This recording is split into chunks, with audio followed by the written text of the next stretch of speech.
Alors, Bokatov, les Koulam. Tov. Ah, c'est léger là. Il y a un peu plus de bruit quand même là, parce qu'on dirait que je suis tout seul là.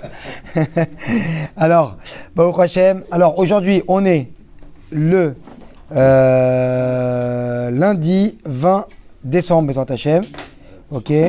Et alors, c'est un cours qui est acheté aujourd'hui. Tac, juste que je le retrouve. Alors, par Salomé Yegout, ok. Pour la réussite, la santé et la parnassa, voilà, dit amen pour elle, Bezrat Hashem. Dit amen pour elle. Voilà, Razak, voilà, Kavod. Alors, Refoua Shlema d'abord, Refoua Shlema de Patricia Rachel Bat Zora, ok. Et Refoua Shlema, tu m'as dit Meir, pour Kalev Ben Aviva et Aviva Bat Simcha, Bezrat Hashem. Et l'Avdil, alors Léon Nishmat, Yitzhak, Bar, Myriam, Bezrat Hashem. Et Moshe Ben Myriam aussi. Et Yitzhak Ben Bachla, Bezrat Hashem. Et Ilan, Amram, Ben Rachel. Allez. Et Aïcha, Isha, Myriam Batros, Bezrat Hashem. Allez, on commence. Alors, Parashat Shemot, ok, on est dedans, Baruch Hashem. Je vais vous poser une petite question. Est-ce que vous savez d'où provient, c'est une question facile, hein, c'est pas une question non plus. D'où provient le bâton de Moshe Rabbeinu? Adam Arishon. Qui a été fait par qui? Fabriqué par Akadosh Baruch Hu. Très bien. Alors, et après qui a été donné à Chet, d'accord, son fils, et qui a continué à Avraham, Yitzhak, Jacob. On voit toujours que Baruch Hashem, quand on voit dans les péplums là-bas, qui sont tous avec le bâton, tu sais, genre les arrêts avec le bâton, tous avec le bâton. Bon, ok, ça servait à marcher, mais il y avait là-bas l'emblème du bâton. D'accord? Ouais, non, pas chevalier, c'était l'épée. Ok. Et donc, ce qui s'est passé après, c'est quoi? Vous savez très bien que Yitro, c'était un des conseillers avec Bilam et avec Yov de Paro. Et donc, Yosef Hatzadik l'avait récupéré ce bâton, l'a mis dans les trésors de Pharaon. Et ensuite, en fait, quand Yitro est parti là-bas, il s'est sauvé de chez Pharaon, d'accord? Alors, qu'est-ce qui s'est passé? Il a pris le bâton avec lui, il l'a planté, d'accord, dans son jardin, et le bâton a commencé à faire comme un arbre et a commencé à fleurir. Vous êtes au courant de ça? Très bien, dans les Midrashim. Maintenant, c'était arrivé comme ça, comme tu sais, l'épée, comment c'est? Excalibur? Excalibur. Un Mavdil, donc ils ont repris donc de chez nous, que quoi? Que donc vous savez, comme il y avait l'épée qui était plantée et que personne ne pouvait le retirer à part la personne, comment il s'appelait? Richard. Un Mavdil, ok. Alors il pouvait, et il est venu parce que c'était l'élu, il pouvait le retirer. Et donc Moshe Rabbeinu, quand lui, il est parti d'Égypte, d'accord, un peu plus loin, il est venu et il a récupéré, il a touché ce bâton-là, et bizarrement, personne ne pouvait l'arracher du sol, à part Moshe Rabbeinu qui est venu, qui l'a à peine touché et il est mis dans ses mains. Donc là, Yitro a compris que c'était bien sûr le bâton qui revenait à Moshe Rabbeinu. Et donc ça, c'est un peu l'histoire, comme ça, du bâton de Moshe. Très bien. Maintenant, les commentateurs, ils nous posent aussi une question. Ils disent, quel est le but, d'accord, de ce bâton? En vérité, pourquoi Akadosh Baruch Hu, il a choisi de donner un bâton à Moshe Rabbeinu, d'accord, afin qu'il fasse tous ses prodiges? Qu'est-ce qu'il y a? Quand nous on va chez Baba Salé, quand on allait chez tous les Gdolim, ils ont besoin d'avoir un bâton pour prendre, tiens, touche ce bâton, prends. Alors c'est vrai que la Kedusha d'une personne, à partir du moment où elle vient qu'elle est Kadosh, alors aussi, il rend aussi, ou Mekadesh, d'accord, il rend aussi Kadosh les objets qui sont autour de lui. Ça veut dire quoi? Ça veut dire que maintenant, si vous allez, par exemple, à Tzfat, dans la synagogue là-bas du Harizal, il y a la chaise du Harizal, celui qui n'a pas compris une souga dans la Gemara, mais hein, souvent c'est fait comme ça, il va là-bas ou il va autre part, donc dans d'autres endroits comme ça qui sont très très kadosh, il s'assoit, il va étudier sa Gemara, il va pas le comprendre de la même manière. Pourquoi? Parce que la chaise elle est kadosh. Quand maintenant on venait, ou on va encore à Netivot chez Baba Salé, il y a là-bas la glima de Baba Salé, de temps en temps il la sorte, c'est la grande cape là, que Baba Salé avait sur lui. On rentre là-bas, tiens vas-y, mets, alors on la met sur soi, d'accord, et maintenant on peut demander ce qu'on veut à Kadosh Baruch Hu, d'accord, pourquoi? Parce qu'on va être protégé par cette glima là, d'accord, qui va empêcher les éjaculateurs de venir nous attaquer nos prières. Donc en vérité on voit que la personne, elle rend aussi, en étant elle Kadosh, d'accord, ses objets Kadosh. Alors, on voit que Moshe Rabbeinu, que je me roule, il a donné ce bâton-là pour aller, il lui dit, alors va libérer maintenant tes frères en Égypte. D'accord? Et on sait très bien que donc il a accompli la plupart des prodiges qu'il a fait, d'accord? Que Akadosh Baruch Hu a fait, bien sûr, par le biais de ce bâton-là. Et on voit que donc ce bâton qui était aussi en bois, on voit aussi dans l'épisode de, comment on se rappelle, dans le nar de Elisha et Gehazi, d'accord? Si vous vous rappelez avec la Shulamite, qu'elle avait il avait donné un enfant, elle n'arrivait pas à avoir d'enfant, et en fait cet enfant est tombé malade, et, après il était mort, là et nous, et elle l'a installé donc sur le lit que Elisha venait chez eux en fait se rendre à chaque fois qu'il passait par là. En pensant que ça allait, donc justement, c'était vu que c'était le lit du tzaddik, en pensant que ça allait que ça allait agir, ça n'a pas agi, d'accord? Donc après, en fait, elle est partie directement voir Elisha. Elisha a pris son bâton, il a donné à Gehazi, qui était pas aussi tzaddik que son maître, d'accord? Et ne croyait pas vraiment à la puissance qu'il y avait dans ce bâton. C'est pas vraiment le bâton qui faisait des prodiges. C'est pas une baguette magique. Ça, c'est les goïms qui ont repris de nous la baguette magique. C'était donc sortait du bâton, mais en vérité, on voit très bien parce que quand on a dit qu'il est kadosh, il rend ses objets kadosh. Donc en fait, il a transféré sa kedusha dans ce bâton-là qui est dans un matériel. Gehazi s'est promené et a commencé à dire à tout le monde, voilà, regardez, c'est le bâton de mon maître Elisha, il va faire des prodiges, il peut ressusciter les morts. Quoi? Et personne ne l'a cru. Donc lui maintenant, pour s'enorgueillir un petit peu, il a vu un chien qui était mort sur la route, d'accord? Il a dit venez voir. Et il a pris donc ce bâton-là, il l'a posé sur le chien, et le chien a revécu, ressuscité. Waouh, tout le monde était stupéfait. Mais maintenant le problème qu'il y a, c'est quoi? C'est que nous, on a cru que, entre guillemets, c'était comme un pistolet où tu as tiré, il y avait une seule balle et c'était terminé. Donc, quand il est parti et qu'il a ramené donc ce bâton-là, donc chez la Shulamite là-bas pour sauver son fils, ils ont posé le bâton dessus, ça n'a pas marché.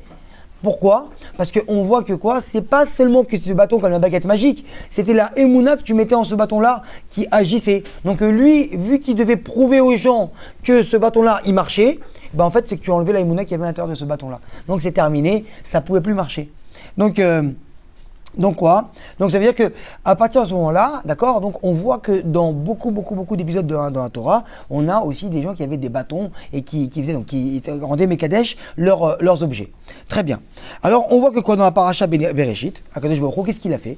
Il a ordonné, d'accord, à l'arbre, quand il a créé donc les arbres, de quoi? De faire que le tronc de l'arbre et les fruits ont le même goût.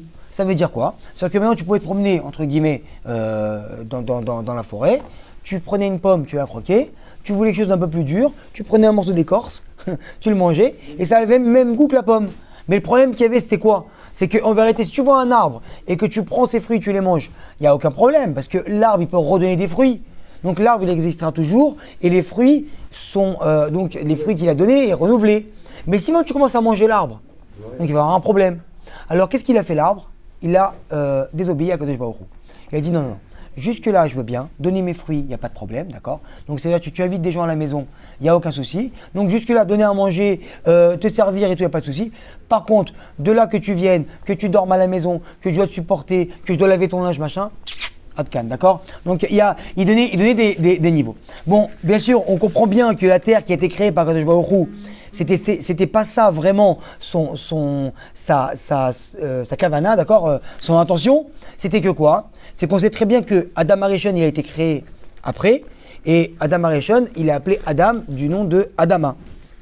Pourquoi Adama? Parce que Baruch Hu l'a façonné, on a dit comme une chala, il a pris de la terre, d'accord, qui vient rôle, d'accord, c'est pour des langages d'enfants, il a pris de la terre et il lui a insufflé une âme et ça a donné Adam. D'accord, de Adama. Et vu que maintenant la terre savait très bien que l'homme allait par la suite fauter, donc il lui fallait un joker. Donc elle a dit moi je vais entre guillemets désobéir à Kadosh Baruch Hu, comme ça quand l'homme il sortira de moi et quand il fautera dans sa prière il pourra dire à Kadosh Baruch Hu regarde, moi j'ai fauté, il n'y a aucun problème, je reconnais. Mais je ne suis pas 100% de tort. Pourquoi? Parce que déjà à la base, j'ai été créé avec un bgam, avec un défaut. Pourquoi? Parce que j'ai été créé de la terre. Et la terre déjà, elle avait déjà un défaut. C'est comme maintenant on voit qu'un père qui est malheureusement très colérique, qui a une mauvaise mida, d'accord, de jalousie, et ben on verra que bizarrement, ces enfants ils sortiront avec un peu de jalousie, ou beaucoup de jalousie, ou très colérique, ou un peu colérique. Pourquoi? Parce que comme on dit, justement, pas faire de jeu de mots, haut que la pomme étant pas loin de l'arbre. D'accord? Donc qu'est-ce qu'il y a? C'est qu'on voit que la terre, elle a fauté alors les Shem Shamaïm, d'accord? Avec une bonne intention. Pourquoi? De dire, ah ok, ça marche. L'homme, maintenant, quand il va fauter, il aura un joker, il dira, écoute, c'est à cause de la terre. Et il dit, ok, ça je prends sur moi. Donc là déjà, chapeau à la terre, d'accord? On voit que c'est... Mais quand même, elle a quand même fauté. Parce que même si maintenant une personne, elle vient, elle a volé dans un magasin, d'accord? Une pomme, elle l'a mangée. Et après qu'elle vient dans le magasin, elle a dit pardon. Alors nous, ça marche dans la Teshuvah, que Baruch Hu nous pardonne, mais il va falloir quand même rembourser cette pomme. Il n'y a pas de souci, parce que le vendeur, quand même, il a une pomme en moins. Tu as dit pardon, tu lui as embrassé la main, excuse-moi, il n'y a pas de problème. Il t'a pardonné. Alors soit maintenant, il te laisse partir, il n'y a pas de souci, mais il y a quand même un préjudice, il y a quand même un souci. Donc la terre, en fait, qui c'est qui va la réparer? Eh bien, c'est nous-mêmes. Parce que nous, maintenant, quand on va venir, que quand dans notre prière, qu'on va dire Zachor ki afar anachnu, rappelle-toi qu'on vient de la terre, et ben c'est ça la kavana. C'est qu'Akadosh Baruch Hu, on a fauté, on est parti en dehors de tes lois, mais quoi? Mais rappelle-toi que d'où on vient de la terre. Et la terre, elle, déjà, on est arrivé avec un bgam. Donc rappelle-toi ça. Donc en fait, vu que nous, on va avoir un bénéfice de ça, et ben de l'autre côté, il va falloir aussi réparer la terre. Alors comment on répare la terre? On voit que là, la terre, elle a donné des arbres, d'accord? Et l'arbre, il est fait d'une telle manière qu'il y a le tronc et il y a les racines. Et l'homme, on sait que s'appelle Ish Asadé, d'accord? Donc l'homme des champs, il est appelé Etz Asadé, et plus exactement, d'accord? L'arbre, d'accord, qui est dans les champs, et comparé à l'homme. Ça veut dire quoi? Ça veut dire que l'homme aussi, il a deux prinas, un tronc et des racines. Alors le tronc, c'est quoi? C'est le corps. Et les racines, c'est la neshama, qui permet d'avoir sa subsistance. Parce qu'un arbre, il peut être aussi massif que vous voulez. Dès que vous lui coupez les racines, quelques temps après, c'est fini, il meurt. Donc un homme est, donc de surcroît, un juif. D'accord? À partir du moment où il est déconnecté d'Akadosh Baruch Hu, ça veut dire que quoi? C'est quoi la connexion? C'est quoi quand on se branche dans la prise? C'est à partir du moment où on vient et qu'il est débranché, ça veut dire que quoi? Il fait plus et la Torah, et les mitzvot, et les midot, et qu'il s'écarte, entre guillemets, de tout ça, et ben en fait, tu vois qu'il a coupé ses racines, donc sa neshama, en fait, elle commence à se rétrécir, et en fait, on redevient que dans un monde matériel. Donc c'est pour ça qu'on dit qu'à partir du moment où tu te coupes la spiritualité, tu redeviens que matériel, et c'est l'antithèse d'Akadosh Baruch Hu, donc tu t'écartes automatiquement d'Hachem. Donc très bien. Donc maintenant, on voit que comment l'homme il va faire pour réparer cette faute de la terre, d'accord? Parce que toujours quand on vient, nous on a un bénéfice, parce qu'on aura un joker quand on va faire la prière, de dire que Baruch Hu, nous on a fait des fautes, mais on vient de la terre. Alors que je me dis, d'accord, pas de problème, circonstances atténuantes, d'accord? C'est comme à Mabdil, une personne qui vient, qui veut ne pas fauter, d'accord? Ou qui veut faire une mitzvah, mais qui ne peut pas. Ça veut dire quoi? Un papa qui vient et qui dit à son fils, s'il te plaît, va me chercher un verre d'eau dans la cuisine, d'accord? Donc, comme Akadosh Baruch Hu qui nous dit de faire des mitzvot, quand on ne les fait pas, qui c'est qui va sonder le cœur de l'homme? C'est Hachem. Alors, quand le papa, il va demander à son fils, va me prendre un verre d'eau dans la cuisine, si maintenant le fils, il va à la cuisine, il ouvre la porte, il n'a pas envie de prendre le verre d'eau et il vient s'asseoir, donc là, entre guillemets, le papa pourra le réprimander. Mais si maintenant, dans la cuisine, il y a un Rottweiler ou un Pitbull qui est là devant la machine à eau, alors Akadosh Baruch Hu, et donc le père, il va comprendre, donc Akadosh Baruch Hu, il va aussi nous comprendre, nous dire, ah ok, pas de problème. Donc là, je comprends bien que quoi? Qu'il y a un Yetzara qui est très très fort, que tu avais déjà toi une faute, enfin pas une faute, que tu avais déjà pas assez de force pour le faire parce qu'il y avait déjà un gamme quand toi tu t'as été créé par rapport à la terre. Donc je comprends bien dans tout ça qu'il y a des circonstances atténuantes. Maintenant, vu que nous, on profite de ça, donc maintenant, il va falloir réparer la terre. Comment réparer la terre? Je me répète encore une fois pour que ça rentre bien, parce que des fois c'est un peu compliqué.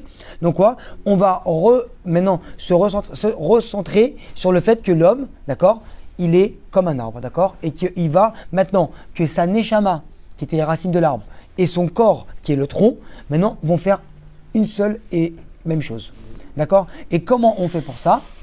C'est qu'on devient Toro Kevaro. Ce qu'il y a à l'extérieur doit devenir la même chose qu'à l'intérieur. Ça veut dire que c'est pas maintenant que on va faire une mitzvah quelconque, d'accord, et qu'à l'intérieur de nous, en fait, on n'y croit pas. où on va prier à Kadosh Baruch Hu, et on dit de toute façon ça sert à rien cette prière que je vais faire, moi je le dis, je le fais, et en fait on est en train de prier devant un mur en fait, et on ne prie pas devant Hachem. Donc ça veut dire que en fait pour faire ce rapport-là, pour comment on dit, qu'on va pour ceindre en fait entre guillemets le corps et l'âme, pour que les deux fassent qu'ils se rencontrent, d'accord, fusionner, voilà, Khadak, chercher le mot, d'accord, pour fusionner en fait le corps et l'âme, et ben il va falloir se travailler sur nous-mêmes et comprendre que quoi, que nous en fait, comment que je vois nous a créé, on a dans la Neshama, à proprement dit, plusieurs degrés, d'accord, et on a le côté qui est la Neshama, qui est collé complètement au Kadosh Baruch Hu, qui elle veut faire que des Torah, des mitzvot et que du bien. On a le côté, d'accord, du nefesh, d'accord, qui est le corps, d'accord, qui lui, il veut que kiffer, sortir, manger, se reposer, dormir et rester tranquillement installé sur son canapé à regarder la télé. Ça, c'est le côté du corps. Et on a le côté qui est l'âme. Et nous, en fait, on est où? C'est quoi notre but à nous? C'est que, en fait, moi, le Igal, il est où? Et bien, en fait, je suis entre les deux.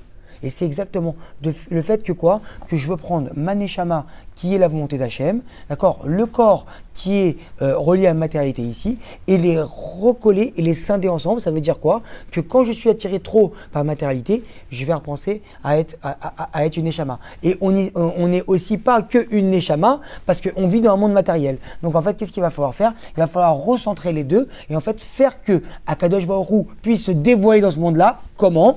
En prenant cette spiritualité-là et la mettant dans la matérialité. Et c'est exactement ça, le but qu'il y a eu là-bas du bâton de Moshe Rabbeinu.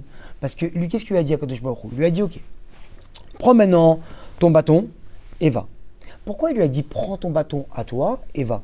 Parce que le bâton c'est quoi? On a dit c'est comme un arbre, c'est comme la nature, c'est la matérialité à l'état pur, d'accord? Donc en fait quand nous maintenant on va demander une bracha chez Baba Saleh, quand on a demandé une bracha chez Rabbi Chaim Pinto, chez tous ces gdolim là, pourquoi on allait chez eux? Parce que en fait ces gens-là, du fait que eux, ils ont dépassé leur instinct, ils ont dépassé leur passion et qu'ils sont plus dans la matérialité, d'accord, parce qu'ils ont réussi à coller la volonté d'Hachem avec ce monde matériel-là et qu'ils ont scindé les deux. Alors qu'est-ce qui s'est passé? Eux, ils se sont effacés. C'est-à-dire que moi, ce que je veux, j'ai envie maintenant on m'a parlé mal, j'ai envie de répondre pour remettre la personne en place, d'accord? Parce que c'est ce qu'il faut faire et j'ai pas à me laisser faire. Le fait que toi maintenant tu viens et que tu t'annules, alors on dit que dans le ciel, on va t'amener des miracles. Il y avait un problème qui devait t'arriver, qui t'est enlevé, ou s'il devait rien t'arriver, alors qu'est-ce qu'il va y avoir? Alors tu vas avoir des cadeaux. Rabbi Nachman, il dit même que quand maintenant on vient et qu'on se met pas en colère, alors qu'est-ce qui se passe? C'est que je me retrouve, il avait réservé une somme d'argent pour nous, et maintenant il y a un ange qui est dans le ciel qui vient et qui dit ok, mets-le maintenant en colère. À partir du moment où tu viens et que tu as une situation où tu pouvais te mettre en colère, où tu avais entre guillemets le droit, parce que tout était officiellement normal pour que tu te mettes en colère, alors qu'est-ce qu'il va y avoir? Et que tu t'es pas mis en colère, alors à partir de là tu peux débloquer cette somme d'argent et l'avoir. Rabbi Nachman il ramène vraiment que la colère, celui qui se met pas en colère, il deviendra riche. Pourquoi? Parce que n'importe quelle somme d'argent qui devait lui arriver ne lui est pas retirée. Donc tous ces gdolim là qu'on allait voir, pourquoi on prenait leur bracha à eux et on ne prenait pas la bracha comme on a dit hier de monsieur Newton qui avait inventé l'électricité, il avait inventé qui a inventé ça, ou la loi de l'attraction. La gravité, la tension. De l'attraction. Attends, alors quoi, c'est les frères comment ils s'appellent? Edison, pas Newton, voilà, Edison. Alors Edison qui a inventé donc l'électricité, d'accord? Et les frères, je ne sais plus comment ils s'appelaient, qui avaient inventé la lumière. Très bien. Alors ok. Ouais, alors quoi? Alors pourquoi on allait voir justement ces tzadikim là? On n'allait pas voir d'autres qui étaient peut-être plus grands qu'eux, d'accord? Façon de parler, mais dans le rôle. Parce que en fait, ces gens-là, ces tzadikim, ils se sont effacés pour laisser Akadosh Baruch Hu pénétrer dans le monde de la matérialité. Et il n'y a pas plus grand que ça. C'est-à-dire à partir du moment où toi tu viens et que tu dois avoir une situation devant toi où tu peux, toi, venir et te mettre en avant et que tu dis écoute, Hachem il veut pas que je fasse ça, je me mets de côté et je laisse Hachem agir dans ce monde-là, alors à partir de ce moment-là, tu grandis. Alors donc on allait voir tous ces gens-là pour ça. Et donc qu'est-ce qui s'est passé avec Moshe Rabbeinu? Moshe Rabbeinu, il avait ce bâton-là qui était. Pourquoi Kadosh Baruch Hu il l'a pris? Moshe Hanav Mikol Adam. C'est-à-dire que c'était le plus humble de tous les hommes. C'était le tzaddik de la génération. Et à partir du moment où le tzaddik qui vient et qui peut dominer la nature, ça veut dire quoi? Qu'il n'est pas, c'est pas lui qui est dominé par la nature, mais c'est lui qui domine la nature, d'accord? C'est-à-dire que c'est lui maintenant qui décide de se réveiller pour la tefila. C'est maintenant la femme qui est en colère, qui décide de ne pas crier sur ses enfants pour rien, parce que elle veut les éduquer dans un bon chemin, d'accord? Et pas, ah j'en pouvais plus, c'est terminé, c'était trop pour moi, j'étais obligé, écoute, tu aurais fait quoi à ma place? C'est toujours ça, le Sahara est toujours qui t'aurait fait à la place, mais tout le monde fait comme ça. Ça, c'est le deuxième nom du Sahara. Mais tout le monde fait ça. Genre, tu vas dans l'endroit où il faut pas, ouais, ça va, tout le monde y va. Ça, c'est le deuxième nom du Sahara. C'est-à-dire qu'on a un chemin comme des brebis qu'on suit et on y va. Donc, quoi? Si maintenant. Akadosh Baruch Hu, donc il a donné ce bâton à Moshe Rabbeinu, c'était un symbole pour lui dire, écoute, voilà, toi maintenant, tu es apte à aller délivrer les biens Israël avec ce bâton-là, qui est l'emblème de quoi? Du fait que toi, tu es au-dessus de la nature. La nature ne te contrôlera pas. Si maintenant tu viens et que tu as un gâteau devant toi à la crème, et que tu as mangé une part, et que ça te suffit, et que tu es rassasié, alors la halakha, elle te dit quoi? Elle te dit, stop, arrête-toi. Mais si maintenant toi tu viens et que tu manges une deuxième part, une troisième part, une cinquième part, une septième part, parce que tu peux l'engranger, mais en fait c'est que tu veux avoir que du kiff dans ta vie, donc qu'est-ce qu'il va y avoir à ce moment-là? C'est que tu vas nourrir maintenant tout le côté matériel et tu vas essayer le spirituel. Et en fait, tout ce manger que tu vas manger, alors qu'est-ce qu'il va y avoir? La Torah te dit que ça nourrit la Sitra Achara, ça veut dire que ça nourrit toutes les forces du mal qui auront encore plus de force pour ne pas que tu luttes contre le Sahara. Donc ça veut dire quoi? Ça veut dire que si maintenant une personne, elle va de plus en plus dans le mal, alors quoi?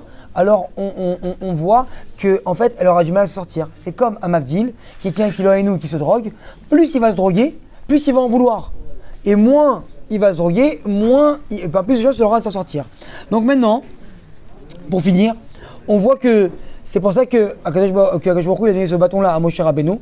Il va dire que si toi maintenant tu peux venir et maîtriser, prendre la nature en tes mains et ne pas succomber et ne pas tomber dans les passions et dans toutes ces illusions que Sarah veut te donner devant toi, alors qu'est-ce qu'il va y avoir? Tu vas venir et tu vas faire la réparation du monde. Ça veut dire quoi? Tu vas sortir les biens Israël d'Égypte, tu vas les ramener jusqu'à qu'ils aient la Torah. Et pourquoi? Parce que c'est toi qui vas les ramener, parce que toi tu as un exemple, parce que toi tu arrives à te dépasser dans la vie. Ok? Alors des fois, on voit que des fois, quand on est à la maison, malheureusement, on aurait tous voulu qu'on rentre à la maison, que la maison soit nickel, que les enfants nous écoutent, qu'on arrive au travail, tout le monde nous dise oui, que quand on arrive à la synagogue, que notre place elle est préparée avec le petit pupitre, notre livre posé. On aurait tous voulu vivre avec cette illusion-là. Et malheureusement, dans la vie, on voit qu'il n'y a rien qui est comme ça. Parce que il nous ramène toujours des petites épreuves à notre niveau pour dire qu'il n'y a rien qui est comme on veut dans la vie. D'accord? Alors qu'est-ce qu'il y a? C'est à partir de ce moment-là que nous on va venir et qu'on dit c'est quoi la nature? C'est tout ça la nature. C'est ça la nature. C'est-à-dire qu'à partir du moment où on rentre dans une dynamique de voir des choses qui nous plaisent pas, mais qu'on dise ok, là maintenant, je te laisse venir et rentrer dans ma vie avec cette nature-là que nous on voit, mais moi ça ne va pas me toucher. Pourquoi? Parce que je me mets de côté. C'est toi qui vas venir. Et maintenant, si on reçoit, comme on dit tout le temps, la facture, la place de parking qui est prise, toutes ces choses-là de la vie, on ne peut pas se battre avec tout le monde. Vous ne pouvez pas venir égorger votre banquier, crever les pneus du mec qui vous a pris la place de parking, après le lendemain, pas parler avec sa femme pendant 3 jours parce qu'il a dit un mot de travers, les enfants parce qu'ils ont essayé leur pantalon, alors c'est fini, tu leur changes pas le pantalon pendant 3 jours. Tu peux pas te battre avec tout le monde dans la vie. Pourquoi? Parce que tu deviens fou. Parce que tu vas pas pouvoir vivre toi-même. Alors qu'est-ce qu'il y a? Il va falloir juste à un moment décider d'avoir le déclic, de prendre sur nous. De venir et maîtriser la nature qui est autour de nous. D'accord? Alors voilà, Baruch Hashem, c'était le shiur aujourd'hui qui était acheté par Salomé Gegout, ok, pour sa réussite, la santé et la bracha. Voilà.